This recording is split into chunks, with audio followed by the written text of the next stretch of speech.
are live. Hi everyone. Welcome to the third edition of our flagship virtual conference, Community Refocus 2022.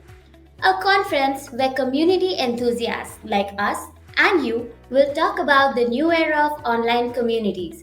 That is Communities 3.0. My name is Gunja. I am a senior content strategist for online communities at Grazitti and I will be your host today. I would like to thank all of you for joining in, and I hope you have a wonderful experience at Community Refocus. And today we talk about how Communities 3.0 has come into the picture and how this wave is bringing in new change for brands and how marketing is getting impacted. Web 3.0 has is a common term that's thrown into community conversations, and with the subset of web 3.0, this newer and advanced version of communities is all about making existing processes more intelligent, secure, and faster. With the surge of Bitcoin and other cryptocurrencies, Web3 has become a common term that's thrown into community conversations. So, ladies and gentlemen, I am delighted to let you know that we have exciting keynotes, panel discussions, Q&As, and many networking opportunities lined up for you today. So, let's start with today's virtual conference. And starting, I would like to welcome our CEO, Alok Ramsesarya. He has over 25 years of marketing, building, and consulting experience for the largest online marketing companies and the most complex software products. He is the chief participant at Grazitti and provides mentoring and marketing momentum to Team Grazitti. So here's the captain of our ship speaking on the community transformation, turbocharging your business strategy with new age communities. Over to you, sir. Good morning, everybody. Welcome aboard. What I promise is a very exciting day of conversations and hopefully some learning for all of us. I'm currently joining in from our US offices. I'm traveling here and I've had the privilege of meeting some of you in person. And plan to meet some more in these coming week or so.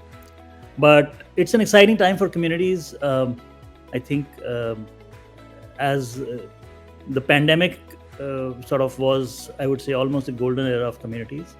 Everybody realized the importance of having communities which allowed all stakeholders, customers, partners, employees, and even shareholders to participate and collaborate. In fact, I would argue that the enterprise of today resembles a social network more than I would say a purpose-driven social network more than anything else that one can think of. So let's get diving into some of the interesting statistics that we have been observing, what we've been seeing in the marketplace. You can go to the next slide, please.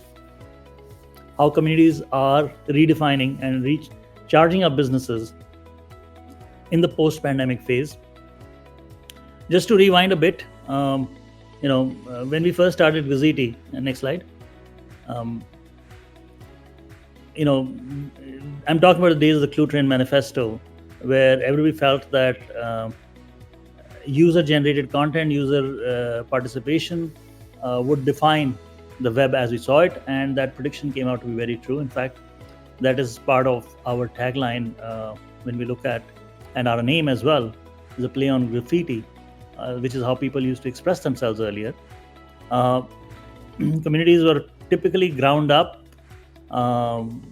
peers talking to peers, exchanging and swapping ideas. You see that even now with Quora and Reddit, where people share true, false, or a mix of content, and people comment and discuss. As we evolved into 2.0, customers, enterprises sort of became very aware, and I think got accentuated in the pandemic to the importance of communities. And we saw super specialization, which was there earlier, come into sharp focus.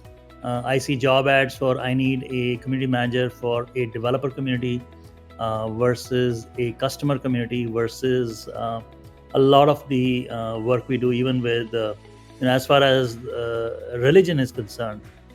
We see a lot of churches moving to online communities. The emergence of platforms like Nextdoor, which allows people to reconnect virtually, is at a very broad level also the emergence of community at the local level again. But with 3.0, what we see is another fundamental shift happening. We saw community buying, we saw a lot of community commerce in 2.0. We saw a lot of merging of different formats. I mean, events used to be our biggest spend, but we see virtual events and communities are sort of merging together. If you see the platforms that are in play, a lot of the community platforms are now looking to merge. WhatsApp, for example, instant messaging announced that they would allow forums. A lot of the existing community players are looking at closer integration with virtual conferencing platforms. So there is I would say, a big churn that is happening in terms of what 3.0 looks like. But what we do know is that AI is going to play a big role. The role of and the metaverse is going to have an impact beyond what most of us can at this point envisage, and I think we will see that impact play out in the next couple of years. But more things change, more they remain same. I think we will also see maturation of a lot of the technologies that we've seen come into play in the pandemic. While I have enjoyed meeting our customers and partners in person, the value that virtual and hybrid brings in today's workplace is unquestionable. I also see a lot of movement towards making the community maybe even the focus of the entire interaction for an employee. I mean, when he comes into the day, the first thing he logs into is a community login, which gives him access to all the tools and technologies and the work actually he needs to do. So we see the community becoming center place, not just an afterthought in this new world. Next slide, please. Some interesting statistics which are driving this change, as you can see. We've seen the decay of traditional news to socially sourced news, especially during the pandemic. We will trust peers more than so-called paid news. We also see that customers are actually engaging much more than any other group, but so are the others in terms of aggregating around communities. Customer communities continue to be the largest single driver, but developer, influencer, and volunteer and internal employee communities, which were earlier called intranets, continue to dominate. I think the statistics might reflect what we are getting paid to build. The importance of each of these groups cannot be underemphasized. Next slide. Customer loyalty continues to be a big focus.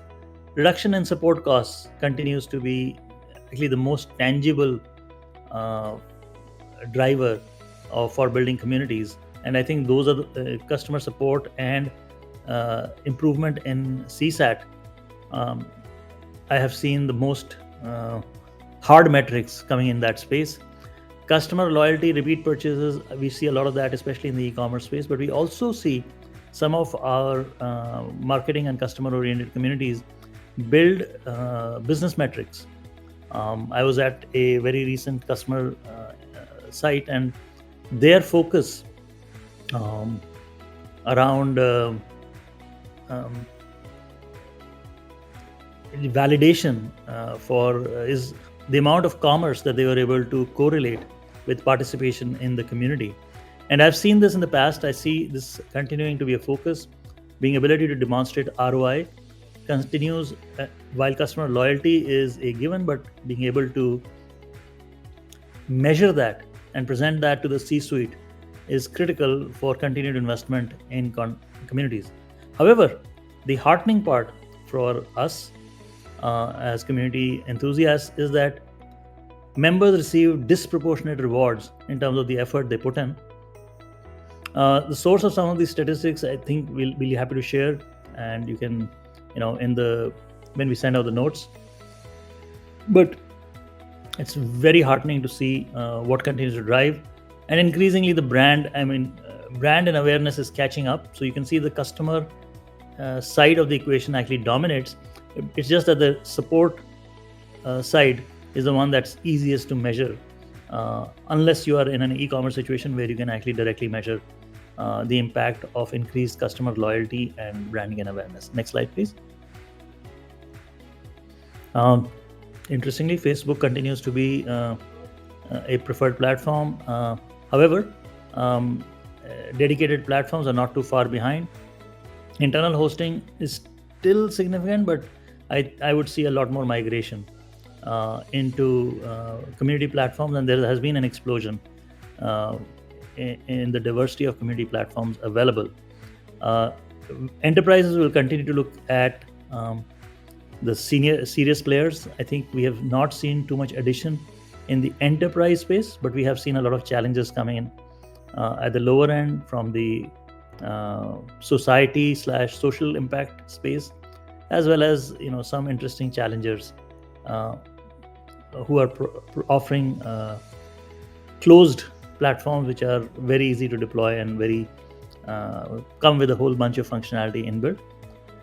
The investment in AI is very interesting. The promise that we can automate mundane tasks extends its reach into AI. For example, we have a product called Community Helper that listens in on community conversations and elevates it to the community managers, as well as to advocates on the community to help resolve and improve interaction on the community. And we will see a lot more interaction. However, community remains a conversation between peers. So while AI has a role in augmenting the role of specialized players, I don't think we'll have avatars automatically indulging in conversation. Sort of goes against the current principle of what a community is all about. But the AI will become even more omnipresent. I mean, we see a lot of AI, for example, in the way ads are served up basis conversations that you might be having with some of these Alexa and Google Home kind of devices listening in. I think on the community as well, AI will continue to be in the background, sensing, supporting, and improving customer sat and increasing the role of communities in improving engagement with members of the community. Next slide. So, with that backdrop, I would like to welcome you all over again. I think today's day we will see interesting sessions. I expect to learn a lot from them. Sessions which are looking at how technology is changing us, how the metaverse is impacting us. How do you, look at your own career, look at can we look at the chief community officer? I've seen more than a few VP of community titles now, which used to be, if I remember, I remember Brian Oblinger was one of the first titles to get a VP title from the community side at Alteryx. But I see my dear friend Andrew, who's now the VP of communities at Matillion, and a whole bunch of senior community professionals getting their seat at least at the vice president table. Will we evolve to the CMO table? I strongly suggest that could be the case. Women have always been a focus area for communities. How can women leaders leverage communities and drive value, especially for as we mainstream a lot of the, and I think the pandemic is another great driver, leveling the workplace and making it gender agnostic. But we still need to see more targeted efforts to involve women in the workplace. Metrics that can drive community success and help you get more budget and keep your CFO and the C-suite in general happy. what can future behavior look like? How do you evaluate the true value of brand advocates and communities? Just some of the topics that we'll be covering later in the day. So, welcome once again. Look forward to an exciting day of learning and collaborating, and hopefully, we will be extending our conversations beyond just this event as we go forward. Um, Next slide, please. Excellent. So, thank you, and Thank you. I see some people have already started using the forum. Guys, please do reach out, connect, and as I mentioned, we will look forward to continuing the conversation from the event on our online platforms as well. Welcome once again. Thank you, sir. That was an amazing kickoff. And those were some incredible insights. I'd say that we're definitely off to a great start. I'd just like to tell our audience that our subject matter experts are available in the lounge area and the booth. So please feel free to catch up with them. And now, it's time for us to join the next keynote session titled From Zero to Community in 4 Weeks, a strategy even your CFO will love. See you there.